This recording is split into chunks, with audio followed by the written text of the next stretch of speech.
you as a player may just have to play to open up the frame without being overly elaborative.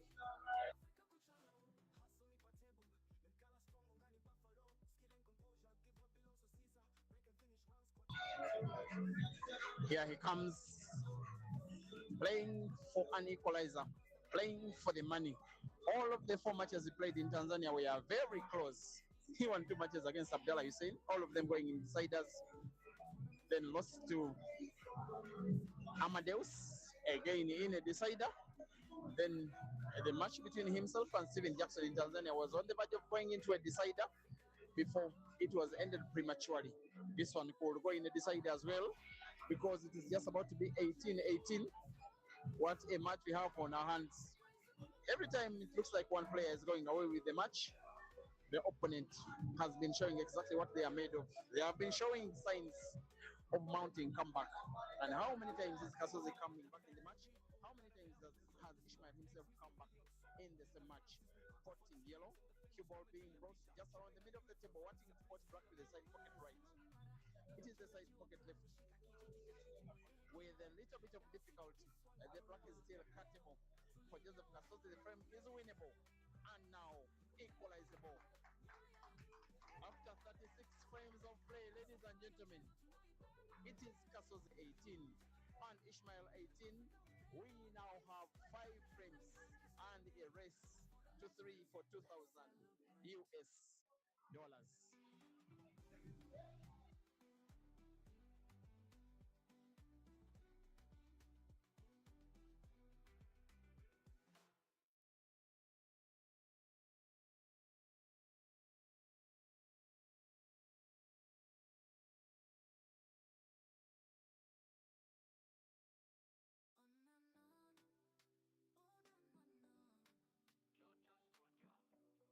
We break, we spin, we aim with grace. Pool runs deep, it's more than a race. Pool is our life, from tournaments to money matches. That's how we survive. Africa is the ground, let the legacy grow. Africa, Kuchalo. Pool is our life, from tournaments to money matches. That's how we survive.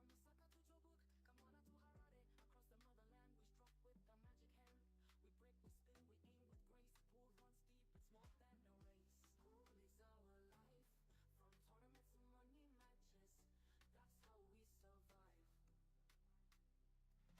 Africa, Kuchalo. Hustle me for table,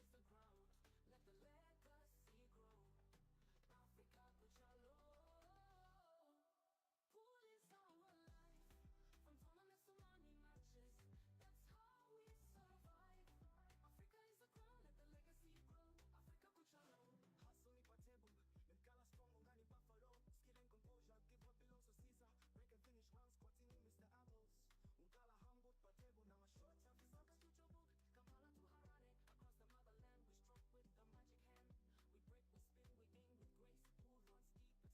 Pool runs deep, it's more than a race. Whoever retaining Ishmael and Kasozi does win this ongoing frame will at least be having themselves a lead, a narrow lead, just a 1 frame lead, but a very critical lead in this battle. Count of scores is 18-18. Too tense, too close, too tight, too unpredictable. South Africa 18, Uganda 18 in some.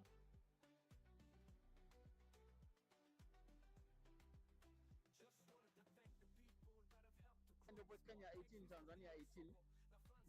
Head of the game is the superior player. And just had a little discussion with him before the match. He came in confident that he will take the win, and he was the better player, at least for the first few frames. Started strong. Some of the clearances of Kasozi have been marvelous, to say the very least. A minimum of 3 clearances that I'll be sharing with you perhaps tomorrow morning on my socials, Break and Finish Live, and then that is Facebook and TikTok. How good will Kasozi be on this one? There goes the shot where he intended to play connection, didn't connect well enough, but was able to play his 3rd red in space, rendering the frame finishable if he is to be given chance to play, with a chance to put at least 1 of his reds.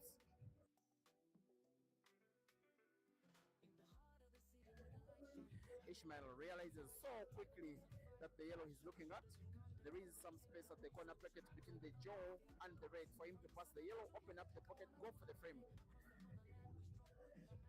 He's played and has spotted by. I want to think he may have played off cushion and off red to create space for maybe another yellow, maybe the black when that time does come. But still finishable is the frame. Not only because of the position of the boards, but because the guy trying to finish them is ISHMAEL anyway. He has a lot of history with Ugandan players, but for this player, it is only the second money match that they are playing, and in a second country, but in the same region. He has 3 yellows on the table now, and the black on the verge of taking his count of score to 19. I want to believe that he's playing yellow to the corner pocket bottom right first, the second yellow to the center pocket on the left. For what looks like his 19th clearance of the match, he will have to play perhaps with the top spin for the cue ball to follow all the way. Maybe he wants to put black to the corner pocket bottom right where his fingers are right now. Top spin. Oops. He's realizing that space where he passed the yellow previously to pass the black as well to win the frame, and yes he does. Well contemplated, well articulated, well finished by ISHMAEL, and he leads in terms of count of scores. It is ISHMAEL now 19 and KASOZI 18, race to 21.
Here comes ISHMAEL, dear viewers. Should he win this frame in some kind of way, he will turn himself into an overwhelming favorite for a match where he needs to redeem himself after losing a pot of $3,000 yesterday. Maybe he's as well luckier. The raise of his hand in the face of his opponent was like, guy, that could have gone either way. I could have scratched. You could easily have been having a free shot. It is ISHMAEL going for this one. Clearly finishable, clearly winnable. He is on the move. He wants to set up a 2-frame lead, in which case he will be conditioning KASOZI to winning 3 frames in a row, or else lose the match. Of course, he'll be putting 2 reds to respective side pockets, right and left, and then black to the corner pocket left at the bottom. He has all the arrogance, even when he could have rolled to tap the cue ball with power. He's vindicating himself because it is ending up in the same exact way that he would have wanted anyway. ISHMAEL versus the black, 420. Yes, it's in 38 frames played. ISHMAEL 20 and KASOZI 18. 3 frames to go. Joseph KASOZI must win them all, or else succumb to the loss of $2,000 and lose it now.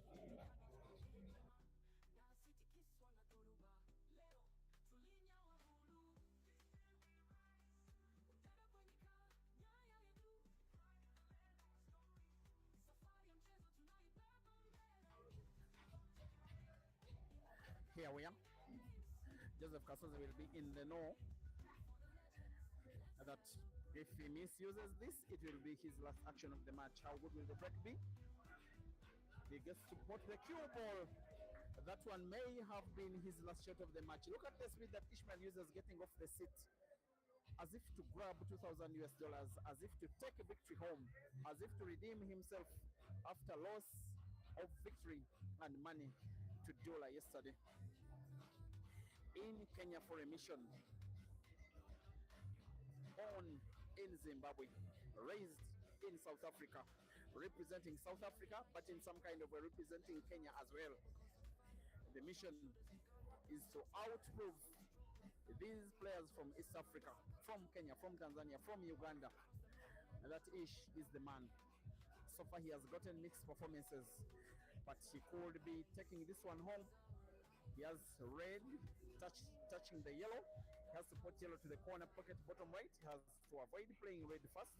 This one could be tight. He has to be on target, but as well has to avoid red, and misses the pot. For once, pressure gets the better of Die Hard. Joseph Kasozi regains the hope of winning a frame. That will perhaps reinstill his confidence trying to win the match. The hope of knowing that his opponent is human as well. The hope of knowing that ISHMAEL is as well beatable. Of course, the hope that may have been instilled by fellow Ugandans that have already gotten victories over ISHMAEL, 5 of them in the last 2 weeks. Twice by Dog City, once by Ibra, twice by Ian. And yes, ISHMAEL also won 4 matches against the Ugandans himself. Kasozi has to pot, the cue ball has to be okay. He doesn't pot, the cue ball isn't okay either. Sometime I think at the business end of the match, being elaborative can never ever be a solution, most especially given the position in which Kasozi is, where missing a frame almost misses him the match, the victory, and the money. On another day, he could have played not to pot, he could have played defense, but if he goes for attack, only if he is absolutely sure for ISHMAEL. Chance for victory, chance for glory, chance for redemption. And here he comes, wanting to put the 3 yellows close to each other, either now or later, but he'll be having the yellow in mind, the one that is packed at the corner pocket top left, because he only has little of it in sight. Most of it has its sight almost entirely occupied by Kasozi's red. He needs the cue ball at the extreme top end of the table. There he comes, pinpoint accuracy from the South African. Now the next shot he's playing will be very, very, very determinant. He has to avoid the red. He may have to play backspin. He also has to avoid snookering himself, because there is a red of Kasozi that could block the movement of the cue ball or get himself snookered, but ISHMAEL recovers. Now you can celebrate if you're supporting ISHMAEL from his home city of Bulawayo, or his adopted city of Johannesburg, or where he's living in Nairobi. Victory is home. Redemption for South Africa and for Zimbabwe, as ISHMAEL's second match against Kasozi ends in victory as much as the first. He will be cheering himself up big. Here comes the South African again. His boss, his sponsor Simba does congratulate him. And of course, that is who ISHMAEL is. Always vibrant, always happy, always celebrating, always fun to be with, both in victory and defeat. The match between Joseph Kasozi and ISHMAEL MTHETHWA, at the first time of asking in Kenya, but the second time of asking overall, ends in victory for ISHMAEL by 21 frames.